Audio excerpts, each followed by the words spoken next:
Good afternoon, everybody. My name is Greg Kehoe. I'm the U.S. Attorney for the Middle District of Florida. Thank you for coming. We have a presentation and a press release for you today and a press conference. And this is in dealing with alien smuggling and human trafficking, something that are priorities for the Department of Justice and for the Attorney General Pam Bondi. We have an array of U.S. attorneys here that are going to give you an idea of the cases that are before us. And just briefly, before I bring the Attorney General up, to my far left is Justin Simmons, U.S. Attorney for the Western District of Texas. To his right is Mike Drescher, the U.S. Attorney for Vermont. And to his right is Nick Ganji for the Southern District of Texas. On my far right is Matt Gagliotti, the Assistant Attorney General in charge of the Criminal Division. At this point, I'd like to present to you the Attorney General of the United States, Pam Bondi. Thank you. Thank you, U.S. Attorney Kehoe. Thanks for everything that you're doing, and to all our incredible U.S. attorneys around the country. My first day as Attorney General under President Trump's leadership, we announced that the Department of Justice would pursue the total elimination of cartels and transnational criminal organizations. Thanks to President Trump, many of these groups, many of these gangs are now classified as foreign terrorist organizations because they pose an extreme threat to not only our country, but to our world. They traffic drugs, weapons, and people. Every American community destroyed drives up their profit margins. No longer. We are investigating and prosecuting their crimes more aggressively than ever, and Joint Task Force Alpha is the tip of the spear. We have been working on that with Secretary Kristi Noem, Homeland Security, and I cannot say enough good things about Secretary Noem. I was with her in Louisiana yesterday, and she is fighting to keep our country safe every single day. Just this week, Joint Task Force Alpha took 4 major enforcement actions. Right here in Tampa, we unsealed the indictment charging 12 defendants operating a massive, right here in Tampa, a massive illegal smuggling ring. The defendants engaged in a conspiracy to bring illegal aliens from Cuba to the U.S. for profit. They coached their clients, including children who came to airports alone, came to our country alone, were put on planes for connecting flights, lied to Border Patrol agents due to coaching and law enforcement. They charged up to $40,000 per victim. They used Zelle to transfer over $7 million over the course of this scheme, and I believe had profits, cash, of over $18 million. And it's just not the southern border. In Vermont, and U.S. Attorney Drescher is here with us, we indicted Norma Lorenzo, a woman who allegedly worked with Canadian co-conspirators from Guatemala, Honduras, Mexico, and El Salvador. Children were transferred to private residences, other airports, and in 2023, according to CBP, parts of Vermont and New York started seeing unprecedented traffic from illegal aliens. Law enforcement officers operating in these areas encountered aliens from 97 different countries, including China, Pakistan, Iraq, Iran, Afghanistan, North Korea, and Yemen. In the Southern District this week of Texas, and Nick Ganji's here, we secured the extradition of 3 men from Guatemala who have been charged in connection with a mass casualty alien smuggling event. This tragic event occurred in 2021 in Chiapas, Mexico. A semi-truck containing at least 160 illegal aliens crashed, resulting in the deaths of more than 50 people. The cost of human smuggling is huge. So many families are dying, so many people are dying. These smugglers used a variety of vehicles, including microbuses, tractor trailers, and cattle trucks to smuggle multiple Guatemalan aliens, including many unaccompanied minors, into this country.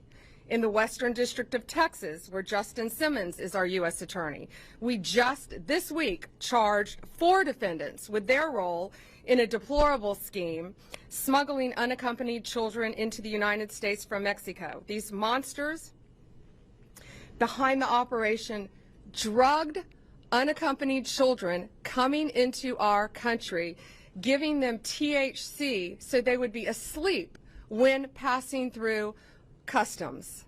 One of the children was overdosed so badly that the child had to go to the hospital. Since President Trump took office, Joint Task Force Alpha has charged 56 defendants, including convicting a monster who attempted to bring in Indian nationals into our country in sub-zero weather through Canada in the middle of a blizzard. This was a family of 4. This family was eventually found dead in a blizzard with the father holding the 3-year-old little boy wrapped in a blanket with his glove covering his child's face, trying to save his life. In June, we arrested a Canadian-American citizen in New York for charging $1,000 for every illegal alien he smuggled over the St. Lawrence River into our country. One of the boats capsized, killing a family, including 2 children under the age of 3. A few weeks ago, we convicted a coyote in Texas. A coyote, of course, is someone who transports illegal aliens across state lines for money. In Texas, we charged him for charging $30,000 for every 10 illegal aliens that he could get get to the Rio Grande. He got an additional $30,000 for every 10 illegal aliens that made it across the Rio Grande alive. That is why we are now expanding Joint Task Force Alpha. It has 5 steps. We will now cover, the task force will now cover our northern border in Canada, of course, and all of our maritime borders.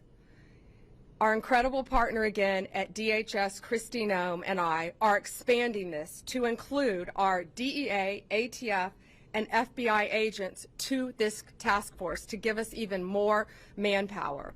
We will receive more resources to prosecute these cases, and key figures in cartel, human trafficking, and transnational criminals. We will strengthen our collaboration with foreign law enforcement throughout this world to protect not only their citizens but ours, and return these criminals to American soil for prosecution.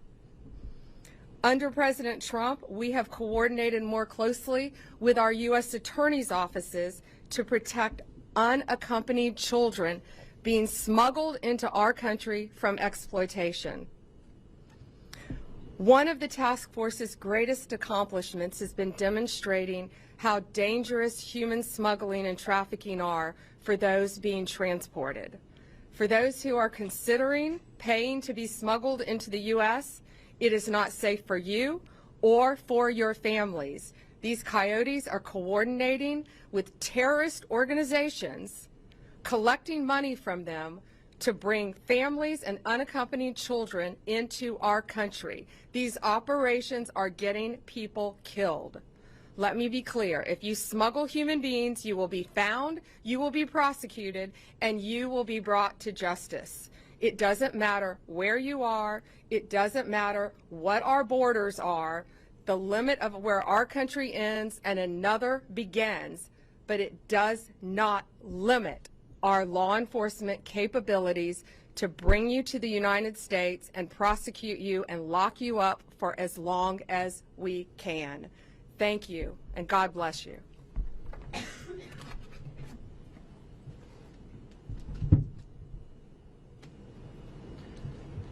Thank you, General Bondi. I'm sure you, ladies and gentlemen, can see the commitment of the Attorney General to this endeavor.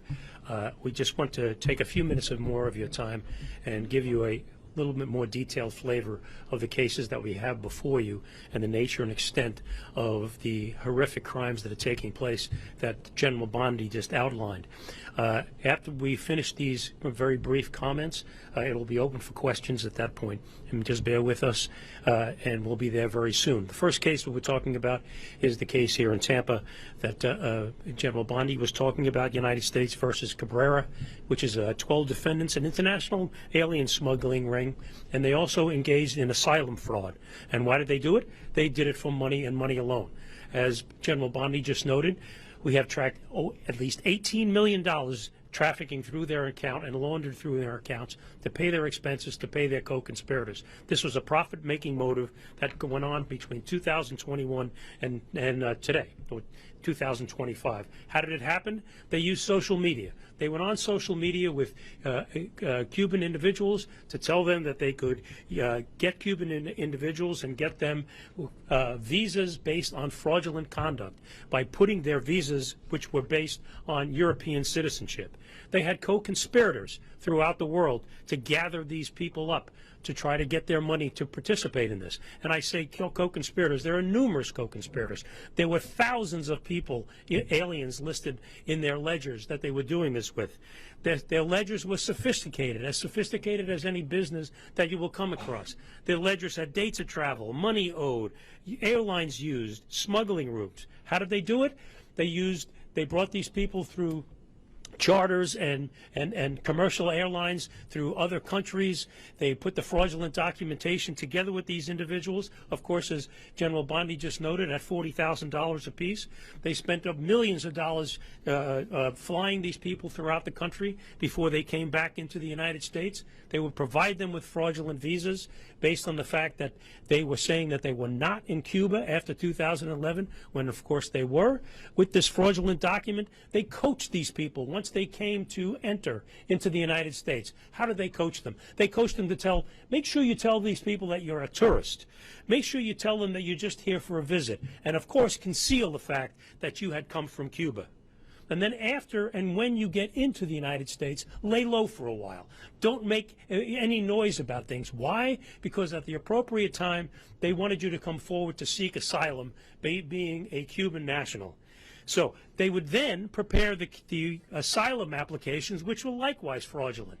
So they're preparing fraudulent document to get into the country, preparing fraudulent documentation to get asylum. And ladies and gentlemen, this was all for money. And it was a sophisticated enterprise with multiple shell corporations being used and transferring money throughout the country. We have uncovered at least 27 known bank accounts with these people to transfer their money between and among each other, pay for expenses and people overseas, and using money to move in and out of their shell corporations to hide it, which is the substance of the money laundering charge. Suffice it to say, the bottom line of this is that it was a business, a criminal business that was set up for one reason and one reason only: to make money on the backs of these people and at the expense of the American people by defrauding them. And in doing so, they passed at least $18 million through their bank accounts. That's a brief overview of the Tampa case. Obviously, it is now open for review because it's no longer sealed. And I will if I can, I want to turn this over to my friend from the Southern District of Texas, Nick Ganji, who will give you an idea of the case that he is going to present from his district. Nick. Madam Attorney General, good afternoon. My name is Nicholas Ganji, the United States Attorney for the Southern District of Texas. The American people have been told time and time again that insisting upon a secure border and an orderly immigration process somehow lacks compassion. But what the disastrous record of the last 4 years has shown is that an open border is anything but compassionate.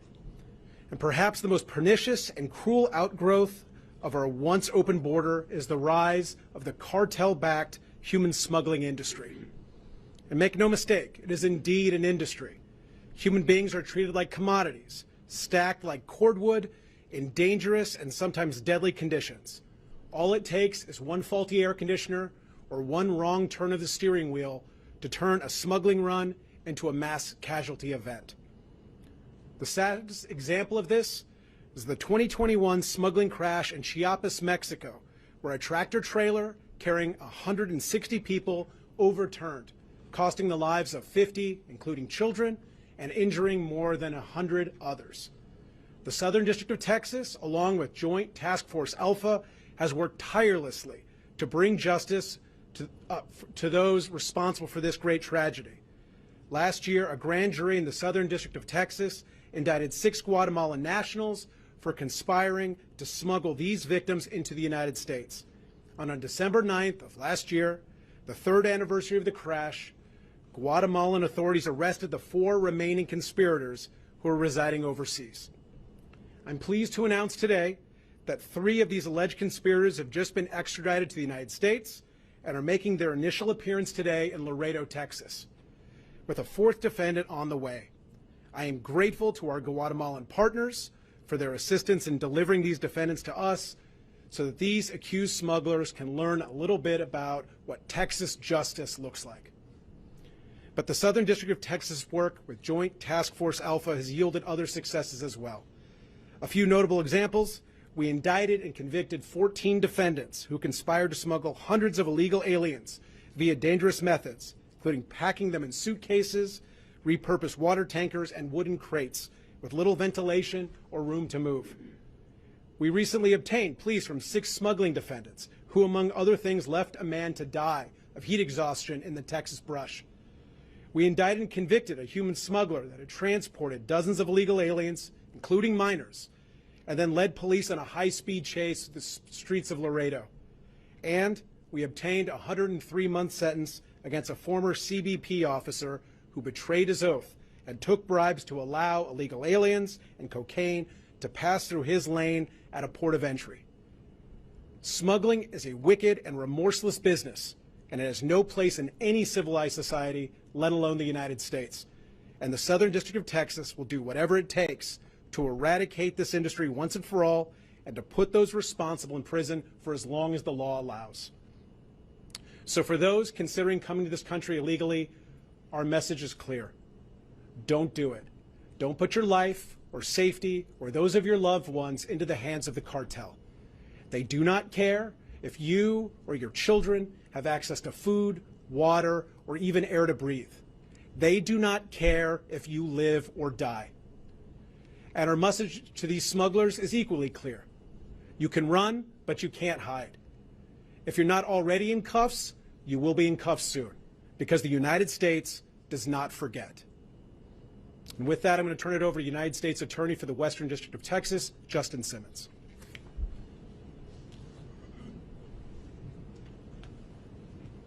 Thank you all for being here today.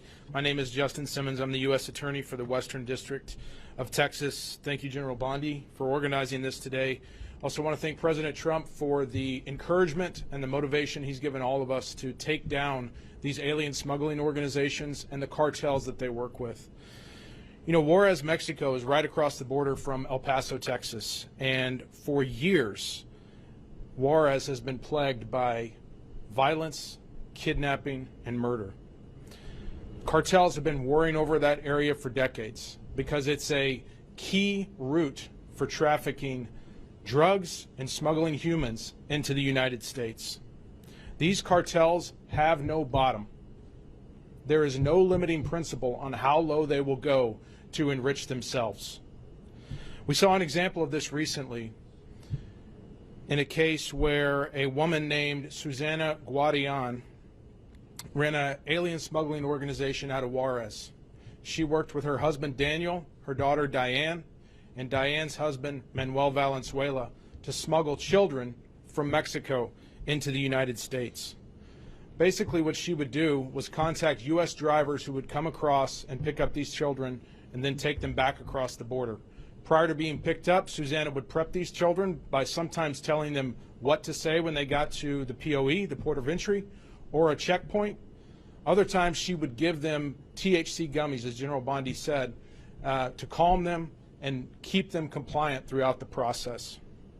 In this particular case, the children that were given the THC gummies were 12, 9, 3, and 2.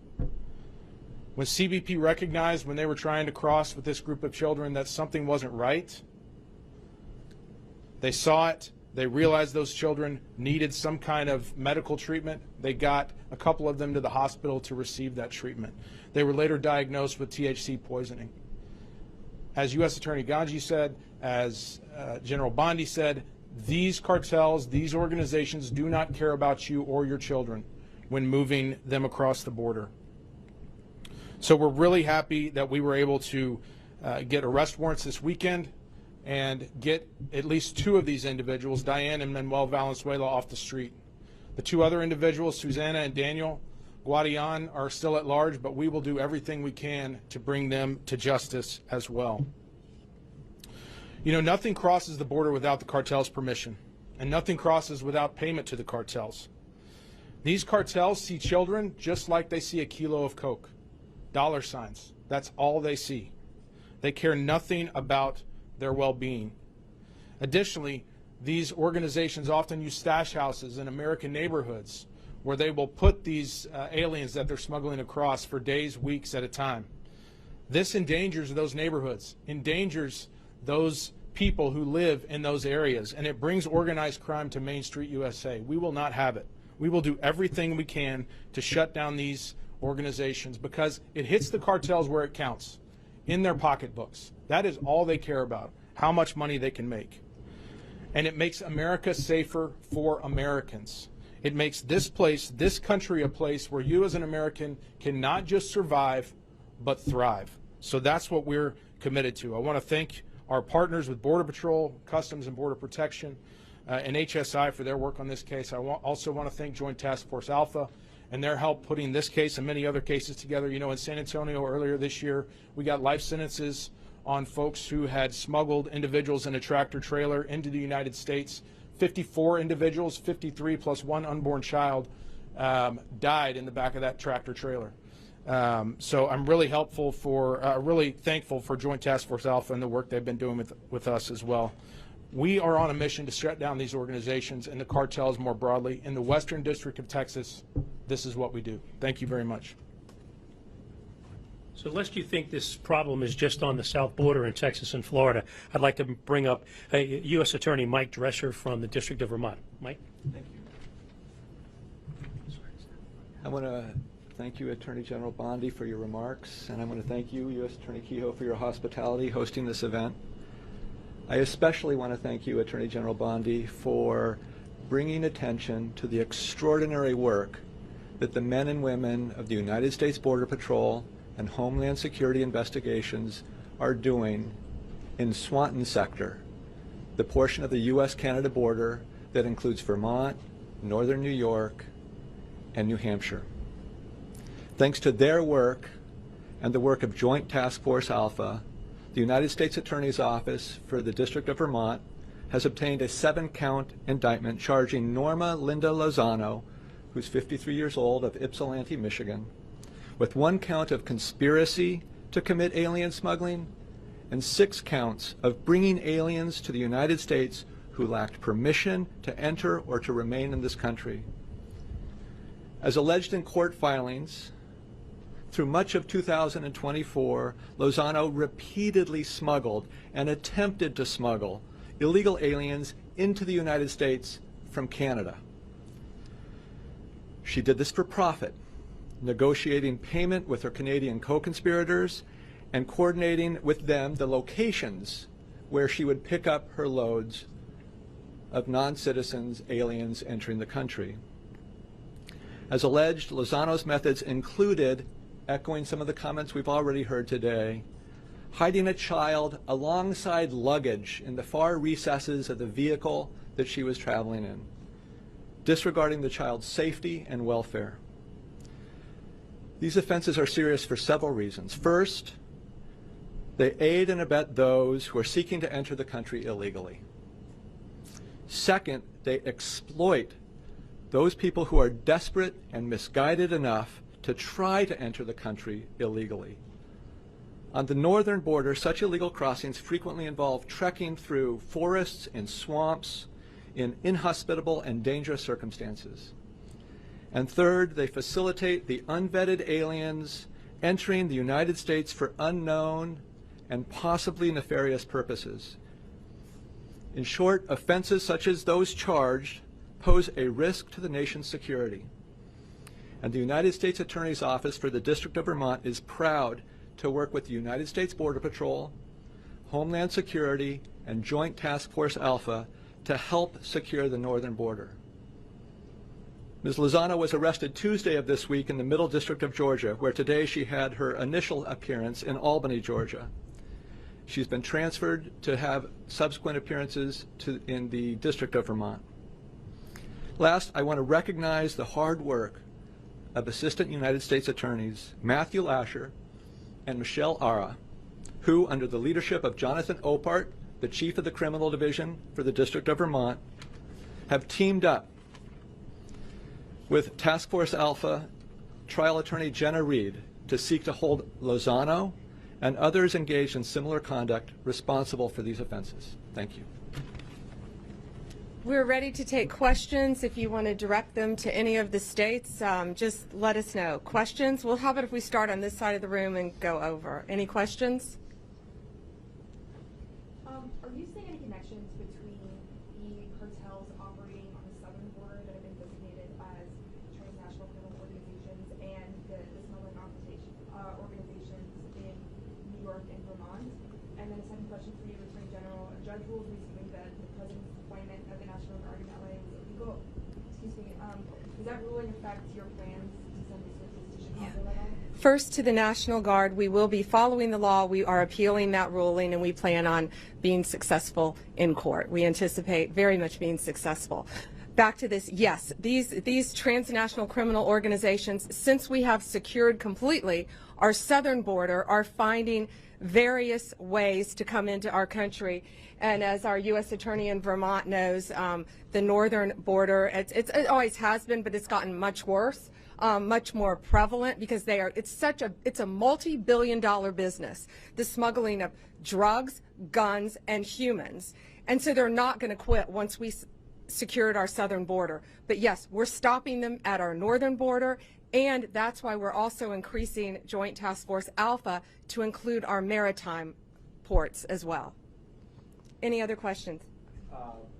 First for you, or I'm not sure you're going to do the Tampa part of it first, but Sure. When it comes to Tampa, do you have any idea as to why they set up shop here in Tampa?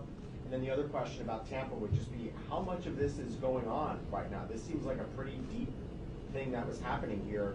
Can you just start throwing darts at a map and find these kinds of groups? Can I start in on that first? Because I know you're a Tampa reporter, and that's why I think it was so important to have it here, because people are expecting this in Texas and big cities, and Tampa is a big city, but it is everywhere. It touches, I think, every city in our country. And traveling around this country, it's everywhere. It's everywhere you go, because our borders were wide open, and guns, drugs, gangs were coming in, terrorist organizations, into every city in our country. We arrested very recently, 20 minutes outside of our nation's capital, one of the top MS-13 members in the entire country.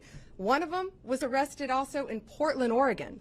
So it's very organized. They are spread throughout this country. And U.S. Attorney Kehoe, I'll let you take it from Tampa. With regard to Tampa, I mean, this has been going on for a significant period of time. Our investigation takes us back to at least 2021. And these people aren't some individuals or from far-off areas. They're from neighborhoods right here in Tampa, from addresses that you know, that you could pass in Publix or walk on the street. Why did they set up here? Because they were started up in 2021, operated undetected, and let's be perfectly honest, as General Bondi said, $18 million in an entity that was moving in a tremendous speed, but in a relatively short period of time. $7 million going through Zelle alone. So why did they come here? Because they lived here, they were here, they set up and did business here, and it was profitable. Were they availing themselves of different services, schools and parks? I mean, were they living otherwise ordinary lives? I, from all intents and purposes, I can't answer that question factually, and I don't want to mislead you, but I don't have any information to say that they weren't. I can't say that they were sending their children to local schools, but they were certainly living here and doing business here. Attorney General, if I can just ask you, Sure. now that you're seeing this from the inside. You obviously spent time in state government doing law enforcement. Now that you're seeing it from the federal level, how would you characterize what you've become aware of, and in terms of how much this is going on around the country? I mean, it seems like these cases are just a few of what you could highlight. And these were not coordinated arrests or extraditions. These are 4 that all happened in a week. And because the majority involved unaccompanied children in human smuggling, we wanted to highlight those and why we're expanding our task force. It's shocking, being in the state of Florida, being a state prosecutor, but now on a national level and an international level, seeing the amount of human smuggling that goes on in child exploitation and the amount of drugs that freely flowed into our country for 4 years has truly been horrific, and we are doing everything in our power to stop it. And we're also meeting with our partners around the world to work hand in hand with them as well. Can you characterize how many more cases are happening in Tampa, Hillsborough County, Florida? So just since January 20th, we have charged, in Tampa, you're specifically Tampa, but Joint Task Force Alpha has charged 55 defendants just recently. Since January, 55 have been charged. And these are all, no, from all over the country. Major cases, but I'll let U.S. Attorney Kehoe answer Tampa. It's everywhere. Yes, I mean, to take what the general says, this is everywhere. This is just not a part-time thing. Why? Because it's a profitable thing. There are other cases under investigation here in Tampa. Yes. Numerous cases, yes. I can't get into the details of those, but this is not the last case of this fashion that we're going to do. Border Patrol and HSI are out there day after day, week after week, conducting investigations. So will there be more such cases being indicted along the way? Their answer is yes. I don't want to speak for my colleagues, but I assume that they would echo my response in that regard. Take one more. Go ahead. Good afternoon to you all. So for the cartels that are successful in smuggling children over, what are they doing with them once they're successful in that? The children? Yeah. They're either being trafficked. We've seen multiple cases of children being trafficked who have come across our borders, come into our country, and they're being put on planes by themselves. When I was at the border in September, I went to the border in September in Yuma, Arizona, and they had a term, and it was called a recycled child. And these Border Patrol agents were seeing a little boy coming across our border multiple times. They saw him coming in as part of a family unit, which is often how they use children to get horrible criminals into our country, posing as a family unit. But these kids are coming from all over the place, and we don't know, many of them, where their parents were. That's why we're struggling to find that out, to prosecute all of them. But it was a recycled child, and these very vigilant Border Patrol agents recognized a little boy coming across. This was last September. And they couldn't figure out how he was going back and forth so easily. Well, our borders were wide open. And if you dropped your IDs, I saw IDs that were just piled up from every country you can imagine. If you dropped your passport, if you dropped your ID, one, they had a military member from China, dropped his ID. You could walk right into this country and say you were from anywhere you wanted to. And that's what we have stopped, and that's what we're going to prosecute. So they're using these children, many of them, to exploit them to help other gangs, cartels throughout this country. Some of these cases, when we're arresting these cartel members, they have children with them who are not related to them in their homes. Thank you. Thank you all for being here, and thank you for taking such close attention and realization to what's happening throughout our country affecting children. Have a great day.